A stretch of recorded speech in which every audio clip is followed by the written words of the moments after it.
So my research this year at SAIS focuses upon strategic shocks. By strategic shocks, I mean globally consequential events that were either partially or completely unanticipated. Strategic shocks of the last few decades would have included the opening of the Berlin Wall in 1989, the collapse of the Soviet Union 2 years later, the terrorist attacks of 9/11, and the financial crisis of 2008. Since the financial crisis, we've faced a whole series of additional shocks.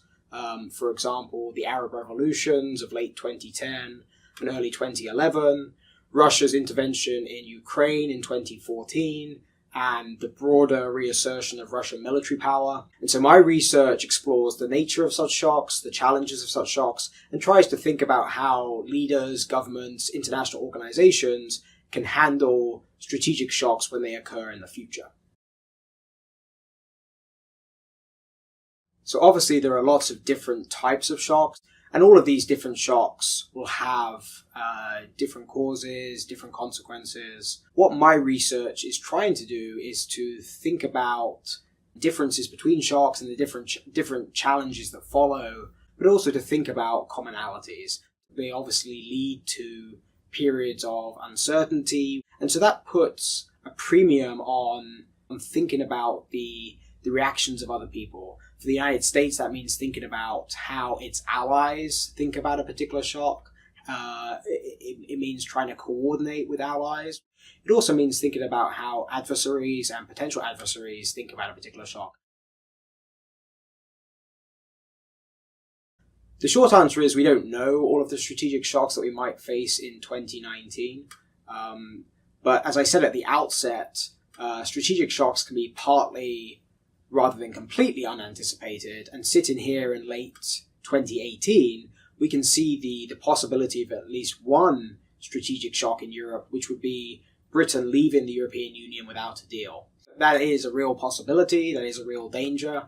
If that was to happen, we can predict that it would cause disruption, but we don't know exactly how bad and how chaotic such a no-deal Brexit would be. But we know that that's a possibility, and so countries, international organizations, companies with interests at stake can begin to try to prepare for a no-deal Brexit by thinking about what it might mean for them.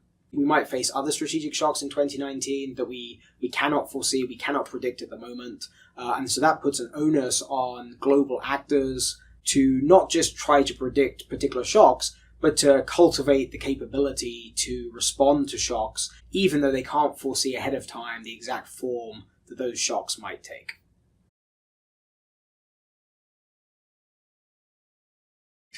We can certainly point to examples where the United States and major allies of the United States have responded well to strategic shocks. For example, the George H.W. Bush administration, working with the Federal Republic of Germany, responded on net very well to the opening of the Berlin Wall.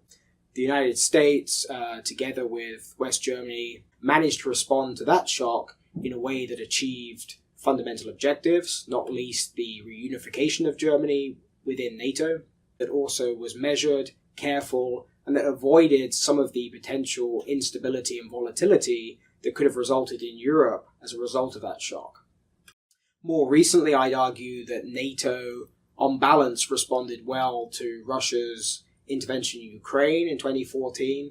An overreaction, hypothetical overreaction, might have been NATO moving quickly to the stationing of permanent forces on the territory of the alliance's eastern members.